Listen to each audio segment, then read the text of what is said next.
හොඳයි සුබ දවසක්.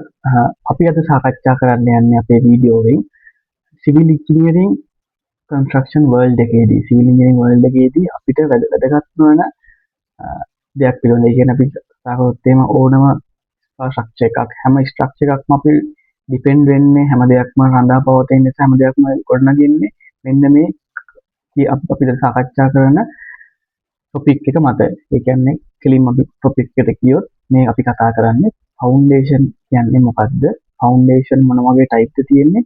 ෆවුන්ඩේෂන් වල රික්වයර්මන්ට් ෆවුන්ඩේෂන් එක කොහොමද හදන්නේ? ෆවුන්ඩේෂන් වල තියෙන වැදගත්කම් තමයි අපි අද සාකච්ඡා කරන්න බලාපොරොත්තු.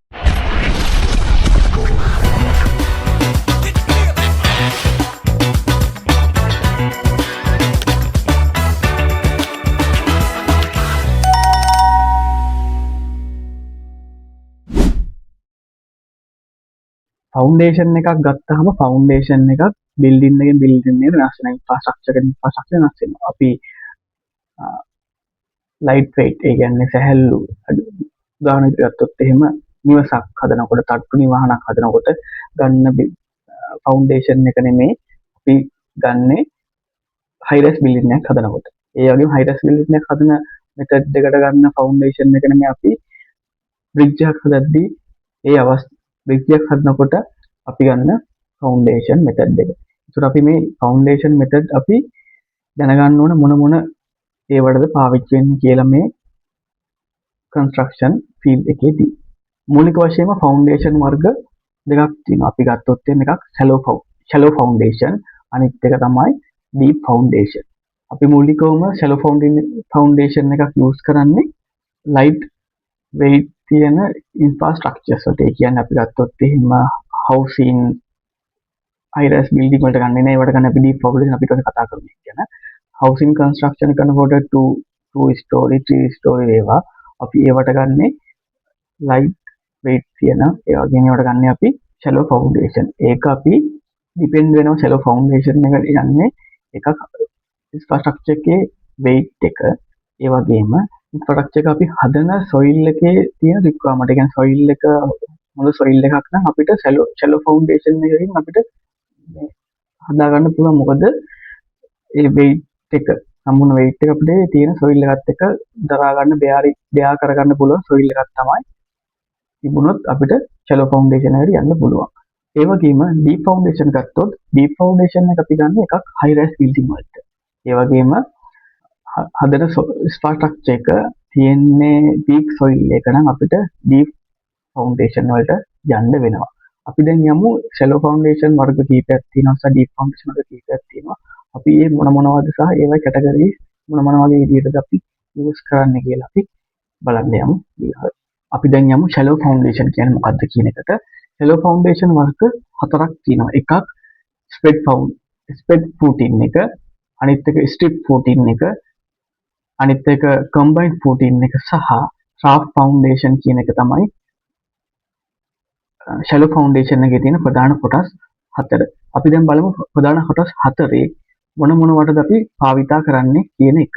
හොඳයි. spread footing කියලා කියන්නේ ඒක isolated spread footing එක. කියන්නේ අපි ගන්න footing එක තනියම වගේ තමයි අපි ඇඩ් කරන්නේ. අපි සාමාන්‍ය ගියක් හදනකොට අපි ගන්න spreading footing එකනේ.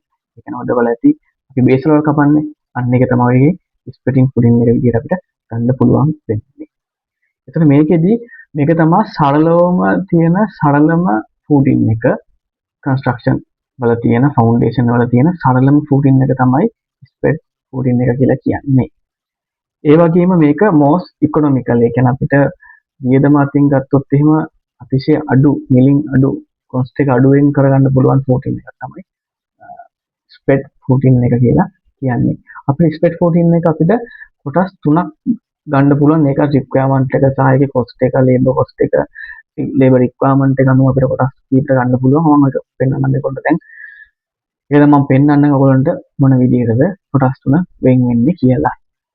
පළවෙනි එක තමයි box fed footing එක. ඒක අපි use කරන්නේ එක fat execute එකක්. ඒ වගේම labor cost එක labor requirement එක අඩුයි. labor cost එක automatically අඩු වෙන labor cost එක labor requirement එක අඩු වෙනකොට. ඒ වගේම මේ footing එක හරි හතරැස් විදිහට තමයි හැදෙන්නේ. ඒ කියන්නේ බොක්ස් එකක් විදිහට තමයි මේ ෆූටින් එක හැදෙන්නේ. ෆූටින් එක හැදෙන එතුලින් අපේ කම්බි ටික රීබාර් ටික උඩට එසවෙනවා. ඊළඟ කොටස තමයි ස්ලොප් ෆූටින් එක. ඔයගොල්ලෝ බලා ගන්න පුළුවන් මේ ෆොටෝස් වලින්. එතකොට මේකේ වෙන්නේ මේක අපිට ලෙස් කොන්ක්‍රීට් වගේම හැබැයි අපිට ඉකොනොමිකල් වෙනවා. ඒ වගේම ඉකොනොමිකල් වෙනවා. ඒ වගේම මේක අපි නිකන් ගත්තොත් එහෙම පිරමීඩාකාරව තමයි හැදෙන්නේ. ඔයාලට බලා ගන්න පුළුවන් මේ රූපයත් එක්කම පිරමීඩාකාරව තමයි මේ ෆූටින් එක නිර්මාණය වෙන්නේ. ඒ වගේම තුන්වෙනි ෆූටින් එක තමයි ස්ටෙප් ෆූටින් එක. මේ ෆූටින් එක හැදෙන්නේ ස්ටෙප් බයි විදිහට තමයි. කියන්නේ නිකන් පඩිපෙළාකාරව තමයි. හැබැයි ඒක හැදෙන්න පඩිපෙළේ පාදම අඩු වෙවි තමයි යන්නේ උඩහට. ඕන පේන මේ රූපෙත් එක්කම ඊළඟට එන ෆූටින් වර්ගය තමයි ස්ටික් ෆූටින් එක. ඒ කියන්නේ ෂැලෝ ෆවුන්ඩේෂන් වල තියෙන දෙවෙනි ආකාරය. කලින් එකේ නම් අපි දැක්කේ අයිසොලේටඩ්. ඒ කියන්නේ තනි වශයෙන් තමයි හතරස් විදිහට ගත්තොත් හතරස් කොටු පවතින්නේ. හැබැයි මේකෙදි තනි ෆවුන්ඩේෂන් එකක් විදිහට එක දිගට තමයි අපි කොන්ක්‍රීට් එක වැටෙන්නේ. ඒක ස්ට්‍රිප් ෆවුන්ඩේෂන් කියලා තමයි වැටෙන්නේ. ඊට පස්සේ ඒක උඩ අපිට පුළුවන් අපිට කොන්ක්‍රීට් වෝල් එකක් හරි එහෙම නැත්නම් අපිට බ්‍රික් වලින් හදා ගන්න ඕන වෝල් එක බ්‍රික් වෝල් එකක් හරි අපිට ඒක උඩ අපිට හදා ගන්න පුළුවන් මේ කියන ස්ට්‍රිප් ෆූටින් එකේදී. ඒ වගේම මේක අපිට වෝල් ෆූටින් කියලා කියනවා. මේ කියන්නේ මේක වෝල් එකක් එක කම්බයින් වෙලා යන හින්දා ඒ සමහරවිට කොන්ක්‍රීට් එකත් එක්ක අපි යූස් කරන හින්දා වෝල් ෆවුන්ඩේෂන් කියලා අපිට පාවිච්චි කරන අවස්ථාවක් තියෙනවා. ඊළඟට තියෙන ආකාරය තමයි කම්බයින් ෆූටින් එක. කම්බයින් ෆූටින් එක අපි ගත්තොත් එහෙම කම්බයින් ෆූටින් එකක් අයිසොලේටඩ් ෆූටින් දෙකක් එකතු කරලා හැදෙන එක තමයි කම්බයින් ෆූටින් එක වෙන්නේ. මේකෙදි ඕන බලා ගන්න පුළුවන් මේ රූපයත් එක්කම මේකෙදි කොලම් ස්පේසින් එක අඩු කරගන්න පුළුවන්. මොකද කොලම් දෙකක් يعني අයිසොලේටඩ් කොලම් දෙකක් අපි එකතු කරගන්න එක තමයි වෙන්නේ. ඕවර්ලැප් කරලා ෆූටින් දෙක එකතු කරගන්න එක තමයි අපි මූලිකවම මේ වැඩේදී කරන්නේ. ඊට අමතරව මේකට අපි කියනවා අපහු කම්බයින් ෆූටින් එකට කියනවා එන ස්ලැබ් ටයිප් ෆූටින් එකක් කියලා. ස්ලැබ් ටයිප් එකක් තමයි මේක අපි ස්ලැබ් එකෙන් ස්ලැබ් එකෙන් කම්බයින් ෆූටින් ස්ලැබ් එකක් තමයි අර ෆවුන්ඩේෂන් එක ෆූටින් දෙක. මම කලින් කියමු අයිසොලේටඩ් දෙයක් කම්බයින් ගන්න. අන්න අයිසොලේටඩ් දෙක කම්බයින් කරන ස්ලැබ් එකක් ආකාරයට තමයි වැටෙන්නේ. මේ ස්ලැබ් එක ආකාරයේ මූලිකවම භාවිතා කරන්නේ ලයිට් ලෝඩ්ස් වලට. يعني ලෝඩ් එක අඩුවෙන් වැටෙනවා නම් කොලම්ස් වලට අපිට පුළුවන් මේක ස්ලැබ් ආකාරයේ යන කම්බයින් ෆූටින් එකකට යන්න. හැබැයි මේකේ ලෝඩ් එක වැඩි නම් හෙවි ලෝඩ් නම් වැටෙන්නේ අපිට පුළුවන් මේක බීම් ස්ලැබ් ආකාරයට ආපහු අපිට රීස්ට්‍රක්චර් කරගන්න පුළුවන්. අපිට මේ රූපතරම ඕන පෙන්නලා තියෙනවා මේ විදිහට. මේක අපිට බීම් ස්ලැබ් ආකාරයට ෆූටින් එක ආපහු අපිට රීස්ට්‍රක්චර් ආපහු අපිට හදා ගන්න පුළුවන්. පොඩි බීම් එකක් නැද්දෙන් කොලම් දෙක සම්බන්ධ වෙන විදිහට බීම් එකක් යවාගෙන. ඊළඟට අපේ හතරවෙනි ආකාරය තමයි රාෆ්ට් ෆවුන්ඩේෂන් එක කියලා. රාෆ්ට් ෆවුන්ඩේෂන් එක කියන්නේ සම්පූර්ණම සැබ් එකක්. ඒක නැත්තේ කියන්නේ අපි කම්බයින් ෆූටින් එකේ වෙන්නේ කම්බයින් වෙච්ච ඩබල් වගේ. කම්බයින් වෙච්ච ෆූටින් තමයි යන්නේ මුළු අපේ කන්ස්ට්‍රක්ෂන් කරන ස්ට්‍රක්චර් එක වටාවට. හැබැයි මේකෙදී අපිට පුළුවන් රාෆ්ට් ෆවුන්ඩේෂන් එකේදී වෙන්නේ සම්පූර්ණ ස්ලැබ් එක කියන්නේ මුළු වෝල් එක මුළු ස්ලැබ් එක පුරාවටම අපිට රාෆ්ට් ෆවුන්ඩේෂන් එක විදිහට භාවිතා කරන්න. ඒ වගේම රාෆ්ට් ෆවුන්ඩේෂන් එක අපිට පුළුවන් අපේ කන්ස්ට්‍රක්ෂන් වර්ල්ඩ් එකේදී අපි කොටස් තුනකට වයි බෙදා ගන්නවා.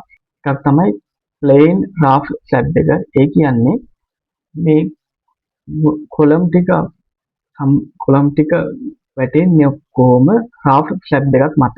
රාෆ්ට් ස්ලැබ් එක මත තමයි මේ කොලම් ඔක්කොම ටික වැටෙන්නේ. ඒ වගේම අනිත් එක තමයි රාෆ්ට් ස්ලැබ් විත් පෙඩෙස්ටල්. ඒ කියන්නේ ස්ලැබ් දෙක තියෙනවා. ස්ලැබ් දෙකේ රාෆ්ට් ස්ලැබ් එක තියෙනවා. ඒක මත කොලම් ටික හැදෙන්නේ තවත් ෆූටින් එකක් මත. ඒ කියන්නේ මම අර කලින් මුලීදී ස්ටෙප් ෆූටින් එක අයිසොලේටඩ් ෆූටින් එක අන්නේ වගේ අයිසොලේටඩ් ෆූටින් එකක් තව පඩියක් විදිහට වැටෙනවා. එතනදී තමයි රාෆ්ට් ස්ලැබ් විත් පෙඩෙස්ටල් කියලා වැටෙන්නේ. අනිත් එක තමයි two way beam slab raft එක. මේකේ වෙන්නේ ෆූටින් ටික මුළු raft එක තියෙනවා. ඒක උඩ beams ටික යනවා. beams ටික අපි එකිනෙක beams ටික combine කරන ජාලයක් විදිහට එකිනෙක x අක්ෂය දිශාවට y අක්ෂය දිශාවටයි beam එකක් මකින්. මේකෙන් තමයි two way beam slab raft කියලා වෙන්නේ. මේ වැඩි පාවිච්චි කරන අවස්ථාව මම ඔයාලට ඉස්සරහට පෙන්නන්නම්. දැනට අපි මූලිකවම මේක තමයි අපි shallow foundation වලදී තියෙන ප්‍රධාන කොටස් 4. හොඳයි අපි දැන් යමු ඊළඟ කොටසට. ඩීප් ෆවුන්ඩේෂන් කියලා කියන්නේ ෂැලෝ ෆවුන්ඩේෂන් එක වගේ නෙමෙයි. ඒක අපි භාවිතා කරන්නේ large structures වලට, කියන්නේ high rise building වලට වගේ තමයි අපි වැඩිපුර මේවා භාවිතා කරන්නේ. මේවා අපි ගත්තොත් එහෙම මේ කොටස් කිහිපයක් තියෙනවා. එකක් pile foundation, අනිත් එක තමයි board pile foundation, ඒ වගේම driven pile foundation, pile cap with columns සහ Asian foundation කියන තමයි ඊළඟ ආකාරය. අපි යමු දැන් එකින් එකට මොන වගේ ආකාරද මේ වගේ භාවිතා වෙන්නේ කියලා. අපි ගත්තොත් එහෙම ෆවුන්ඩේෂන් එකක් ඇත්තටම මොන වගේ ආකාරයකට තියෙන්නේ කියලා ගත්තොත් එහෙම යම්දලා ආකාරයක් දාලා විස්තරයක් ගත්තොත් එහෙම එකක් මේක නිකන් පොළොව මත ඉඳන් පොළොව තුරට අපි යවපු නිකන් විශාල ඇණයක් වගේ, නිකන් කොන්ක්‍රීට් ඇණයක් වගේ ආකාරයක් තමයි ඩීප් ෆවුන්ඩේෂන් එකක් කියලා කියන්නේ. මේක අපි ගත්තොත් මේ ඩ්‍රිවන් ෆයිල් එකේදී සම්පූර්ණ ලෝඩ් එක අපි පොළොව යටට යවනවා. ඒක පොළොව මත තියෙන ඇතුලේ තියෙන එක සොයිල් ස්තර අතර මේ ලෝඩ් එක ඩිස්ට්‍රිබියුට් වෙනවා. ඒ වගේම අපි මේකෙන් කරන්නේ සම්පූර්ණ ලෝඩ් එක පොළොව මත කියන සම්පූර්ණ සාමාන්‍ය ෆයිල් එකක් අපි ගත්තොත් එහෙම මීටර් 20ක් 12ක් මීටර් 20ක් ඒ වගේ 25ක් ඒක ඩිපෙන්ඩ් වෙනවා සොයිල් එකේ තියෙන ශක්තිය තියෙන මේක මත සහ බිල්ඩින් එකේ තියෙන රික්වයර්මන්ට් එක මත මේ ෆයිල් එකේ ලෙන්ත් එක අපි වෙනස් කරගන්නවා. ඒ වගේ මේ භාවිතා වෙන ගොඩක් වෙලාවටම එකක් ටෝල් බිල්ඩින්ග්ස් වලට, විශාල හයි රයිස් බිල්ඩින් වලට, ඒ වගේම බ්‍රිජස් වලට අපි ගන්නවා, කියන පාලම් හදනකොට අපි ගන්නවා මේ ෆයිල් ෆවුන්ඩේෂන් එක. ඒ වගේම මැරයින් ස්ට්‍රක්චර්ස් වලට, කියන්නේ අපි හිතුවොත් එහෙම මුහුදු වෙරළ බඩ සහ මුහුද ආශ්‍රිතව කරන කන්ස්ට්‍රක්ෂන් වලදී සොයිල් එකේ එතන මුහුද ආශ්‍රිත කරන අපි ඉන්නේ සොයිල් එකේ තියෙන ස්ට්‍රෙන්ත් එක අඩු වෙනවා. ඒ කියන්නේ සොයිල් එකත් එක්ක සොයිල් එක මුහුද ලං වෙනකොට සොයිල් එකේ තියෙන ස්ටැබිලිටි එක, ඒ කියන්නේ අපිට ඒ තියෙන ලෝඩ් එකත් එක්ක අපිට මොකද වැලි පොළව තමයි මෑන් ඒරියාස් වල තියෙන. ඒකට ඒ සොයිල් රික්වයර්මන්ට් සොයිල් එකේ තියෙන මේවත් එක්ක අපිට බිල්ඩින් එකට අවශ්‍ය කරන ස්ටැබිලිටි එක ගන්න අමාරු. ඒ නිසා අපි ඩීප් ෆවුන්ඩේෂන් එක කියන අපිට ෆයිල් ෆවුන්ඩේෂන් එකකට යන්න සිද්ධ වෙනවා. එතකොට අපි ගත්තොත් එහෙම ෆයිල් ෆවුන්ඩේෂන් එක කියන්නේ අපි මූලිකවම ගත්තාම කොටස් කිහිපයක්. ඒකෙදි ෆයිල් ෆවුන්ඩේෂන් එක අපි ගන්න එකක් දුර්වල පස් තියෙන අවස්ථාවල සහ ගොඩනැගිල්ලේ බර වැඩි නම් ඒ පස්තර ස්තර මාරු ස්තර වෙත සම්පූර්ණ බිල්ඩින් එකේ ගොඩනැගිල්ලේ බර පස් ස්තර වෙත ට්‍රාන්ස්ෆර් කරන්න තමයි අපි මේ ෆයිල් එක භාවිත කරන්නේ. අපි ගත්තොත් එහෙම බෝඩ් ෆයිල් කියන එක, බෝඩ් ෆයිල් ෆවුන්ඩේෂන් කියන එක ගත්තොත් එහෙම මේකදී අපි කරන්නේ සම්පූර්ණ බිම බෝර් කරලා පොළොව තුළට කුහරයක් අපි හදනවා. කුහරය හදලා ඒක තුළට අපි කොන්ක්‍රීට් පිටවීම තමයි අපි මේකෙදී බෝරින් ෆයිල් ෆවුන්ඩේෂන් එකේදී අපි සිදු කරන්නේ. අපි යමු ඊළඟ ඩීප් ෆවුන්ඩේෂන් එකේ කොටසට, ඩ්‍රිවන් ෆයිල් ෆවුන්ඩේෂන් එක. ඩ්‍රිවන් ෆයිල් ෆවුන්ඩේෂන් එක කියන්නේ අපි මේකෙදී රීකාස්ට් කරපු ෆයිල් එකක් තමයි යන්ත්‍රානුසාරයෙන් අපි පොළොව තුළට තල්ලු කරන එක තමයි කරන්නේ. ඒකෙදි මැෂින් තියෙන අපි කන්ස්ට්‍රක්ෂන් වර්ල්ඩ් එකේ හිතා ගන්න අපි ෆයිල් ෆවුන්ඩේෂන් එක සිද්ධ කරන්නේ මැෂින් ආධාරයෙන් යන්ත්‍රානුසාරයෙන් පොළොව තුළට අපි රීකාස්ට් කරපු ෆයිල් එක සම්පූර්ණ මේක අපි ඇතුළට යන්ත්‍රානුසාරයෙන් ඇතුළු කරනවා. ඒක තමයි බෝඩ් ඩ්‍රිවන් ෆයිල් ෆවුන්ඩේෂන් එකේදී කරන්නේ. ෆයිල් කැප් විත් කොලම්ස් කියලා කියන්නේ අපි කරන්නේ ෆයිල්ස් කීපයක් අපි මුලින්ම ස්ථානගත කරනවා. ඒ ෆයිල් ස්ථානගත කරලා ඒ ෆයිල් උඩ අපි ස්ලැබ් එකක් හදලා කොන්ක්‍රීට් ස්ලැබ් එකක්. ඒක උඩ තමයි අපි සම්පූර්ණයෙන්ම අපේ බිල්ඩින් එක අපි හදන්නේ. මේක තමයි අපි ෆයිල් කැප් විත් කොලම්ස් කියලා කියන එකෙන් කරන්නේ. කේසන් ෆවුන්ඩේෂන් කියලා කියන්නේ අපි සාමාන්‍යයෙන් මේක අපි කියන සාමාන්‍යයෙන් යූස් කරන්නේ අපි සාමාන්‍යයෙන් මේකදී පාලම් සහ ජලය ආශ්‍රිත ඉදිකිරීම් වලදී තමයි අපි මේක භාවිතා කරන්නේ. ඒකදී ඔයගොල්ලෝ බලා ගන්න පුළුවන් මේ වීඩියෝ එකේ පොඩි ඇනිමේෂන් වීඩියෝ එකේ කොහොමද මේ කේසන් ෆවුන්ඩේෂන් එක අපි අත්තටම භාවිතා කරන්නේ. ඒකේ දැනගන්න මේක අපි සාමාන්‍ය පොළොවේදී නෙවෙයි කරන්නේ. සාමාන්‍ය අපි අපේ අපගේ ජලාශ්‍රිතව ජලයත් එක්ක කරන නැත්නම් අපිට අපි කරන ස්ට්‍රක්චර් එක තියෙන්නේ ජල කියන්නේ භූගර්භ ජල මට්ටම ආසන්නයෙන් නම් අපිට මේ වගේ කේසන් ෆවුන්ඩේෂන් එකකට යන්න සිද්ධ වෙනවා. මේ ආකාරයට තමයි අපේ ෆවුන්ඩේෂන් ඩීප් ෆවුන්ඩේෂන් ටික බෙදී යන්නේ සහ විග්‍රහ වෙන්නේ. හොඳයි අපි අද සාකච්ඡා කරා ෆවුන්ඩේෂන් වර්ග මොනවද? ෆවුන්ඩේෂන් කියන්නේ මොකක්ද? ඒ කියන්නේ ෂැලෝ ෆවුන්ඩේෂන් හා ඩීප් ෆවුන්ඩේෂන් ගැන අපි පුළුල් සාකච්ඡාවකට බඳුන් කරා. අපි ඊළඟ වීඩියෝ එකකින් නැවත හමු වෙමු.